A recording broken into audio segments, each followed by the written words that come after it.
그들이 먹을 때에 예수께서 떡을 가지사 축복하시고 떼어 제자들에게 주시며 이르시되 받으라 이것은 내 몸이니라 하시고 또 잔을 가지사 감사기도 하시고 그들에게 주시니 다 이를 마시매 이르시되 이것은 많은 사람을 위하여 흘리는 나의 피 곧 언약의 피니라. 오늘 생명 양식은 마가복음 14장 17절부터 26절까지의 말씀입니다. 다 앉아 먹을 때에 예수께서 이르시되 내가 진실로 너희에게 이르노니 너희 중에 한 사람 곧 나와 함께 먹는 자가 나를 팔리라 하신대. 그들이 근심하며 하나씩 나는 아니지요 하고 말하기 시작하니 그들에게 이르시되 12 중에 하나 곧 나와 함께 그릇에 손을 넣는 자니라. 인자는 자기에 대하여 기록된 대로 가거니와 인자를 파는 그 사람에게는 화가 있으리로다. 그 사람은 차라리 나지 아니하였더라면 자기에게 좋을 뻔하였느니라 하시니라. 그들이 먹을 때에 예수께서 떡을 가지사 축복하시고 떼어 제자들에게 주시며 이르시되 받으라 이것은 내 몸이니라 하시고 또 잔을 가지사 감사기도 하시고 그들에게 주시니 다 이를 마시매 이르시되 이것은 많은 사람을 위하여 흘리는 나의 피 곧 언약의 피니라. 진실로 너희에게 이르노니 내가 포도나무에서 난 것을 하나님 나라에서 새 것으로 마시는 날까지 다시 마시지 아니하리라 하시니라. 이에 그들이 찬미하고 감람산으로 가니라. 예수님께서는 사람들에 의해 팔려 고난을 당하고 십자가에 달리실 순간이 이제 곧 다가오게 됨을 알고 계셨습니다. 그분께서는 제자들에게 미리 말씀하시기를 인자가 온 것은 섬김을 받으려 함이 아니라 도리어 섬기려 하고 자기 목숨을 많은 사람의 대속물로 주려 함이니라고 하셨습니다. 이미 그분께서는 이 땅 위에서 부귀 영화를 누리러 오신 것이 아니라 자기 백성을 죄에서 구원하시기 위해 자신의 목숨을 내어주시려는 계획을 가지고 반복적으로 제자들에게 가르침을 주고 계셨던 것입니다. 예수님이 곧 십자가의 죽음에 이르는 과정에 이르도록 가장 중요한 역할로 등장하는 사람은 제자 가룟 유다일 것입니다. 예수님이 대속의 죽음을 죽으시는 데 있어서 유다와 대제사장들이 원하든 원치 않든 큰 역할을 합니다. 그들은 예수님을 죽이려고 모의를 했습니다.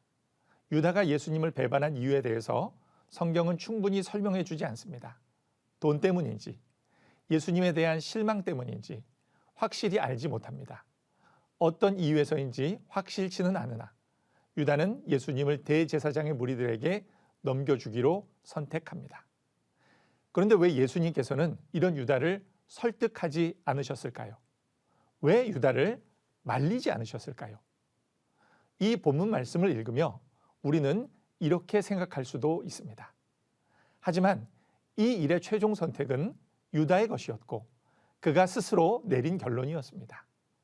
유다는 예수님을 따라다니며 기적적인 사건들, 귀신들이 예수님을 하나님의 아들이라고 고백하던 현장, 물 위를 걸으신 예수님께서 바다를 잠잠케 하셨던 사건, 수천 명을 몇 개의 물고기와 빵으로 넉넉히 배부르게 먹이셨던 일, 수많은 병자들을 낫게 하셨던 일, 심지어 죽었던 아이를 손잡아 일으키셨던 일까지 직간접적으로 보고 듣고 경험하였습니다.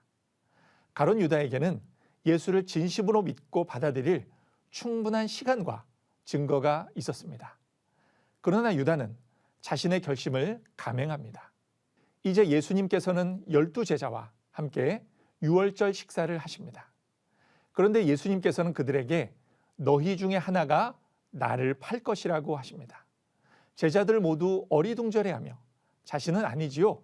라고 예수님께 되묻습니다. 이 말씀에 아마 유다는 큰 충격을 받았을 것입니다. 자신의 계획을 예수님께서는 이미 알고 계셨던 것입니다. 예수님께서는 지금이라도 유다가 회개하고 배신의 길에서 돌아서도록 기회를 주신 것입니다. 그러나 유다는 회개의 기회를 살리지 못합니다. 예수님께서는 성경에 기록된 대로 자신에게 주어진 길을 가시지만 인자, 즉 자신을 파는 그 사람에게는 화가 있을 것이라고 말씀하십니다. 이것은 하나님의 예정과 인간의 자유의지를 동시에 보여주는 말씀입니다. 우리는 보통 두 가지가 양립할 수 없다고 생각합니다. 하지만 예수님께서는 두 가지 모두 양립함을 보여주십니다. 예수님의 십자가는 철저히 하나님의 계획에 따라 이루어지는 일입니다. 그러나 지금 예수님을 배신하고 있는 유다는 자신이 결정할 의지에 따라 예수님을 팔아넘기려 하고 있는 것입니다. 그리고 유다는 거기에 따르는 책임을 피할 수 없을 것입니다. 예수님께서는 이제 골고다 십자가의 사건 이후 제자들과 함께 있지 못할 것이며 당신께서는 먼 길을 떠나게 되실 것입니다. 하나님의 아들로 이 땅에 오셔서 마지막으로 이루실 일들을 아직 제자들은 다 이해하여 알지 못하고 있습니다.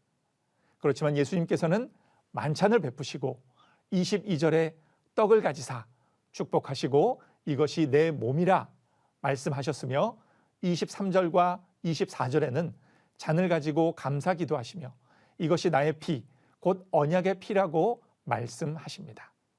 그런데 왜 하필 예수님은 떡과 포도주를 가지고 당신의 몸이요 십자가에서 흘리신 피에 비유하신 것일까요? 그것은 떡과 포도주가 육신의 생명을 유지하는 데 필수적이듯이 그것으로 상징되고 있는 예수님의 십자가가 우리의 영적 생명을 위해 필수적인 것이기 때문입니다. 그분의 죽으심으로 우리가 영원한 생명을 얻게 되기에 예수님께서는 제자들에게 그것을 기억시키도록 하셨습니다.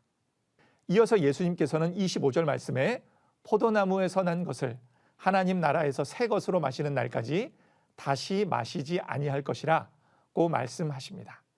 이것은 이 떡과 잔의 의미를 참으로 이해한 자들은 천국에서 다시 예수님과 만나게 될 것이라는 말씀입니다. 예수님을 믿고 의지했던 자들은 훗날 천국에서 예수님과 함께 새 포도주를 마시게 될 것입니다. 이제 그들은 이 식사를 마친 후 찬미하며 감람산으로 갔습니다. 우리 주님께서 이 약속으로 그들을 안심시켜 주셨기 때문입니다. 예수님께서는 이 만찬에서 가르치신 말씀과 약속으로서 자신과 자신의 제자들이 영적으로 연결되며 이후에 그리스도를 믿는 자들까지도 예수님의 살과 피를 먹음으로써 그와 연결된다는 것을 상징적으로 교훈하여 주고 계십니다.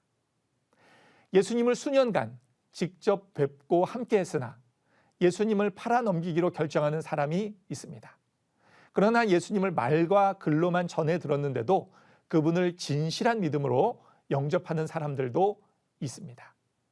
무엇보다 우리의 중심으로 그분을 믿어야 할 것입니다. 또한 죄로 실수한 어떤 순간에도 주어진 회개의 기회를 놓치지 않아야 할 것입니다. 그러므로 그 분이 나누신 떡과 잔에 대한 참된 믿음에 참여할 수 있는 복된 신앙을 소유하는 오늘 하루가 되기를 소망합니다.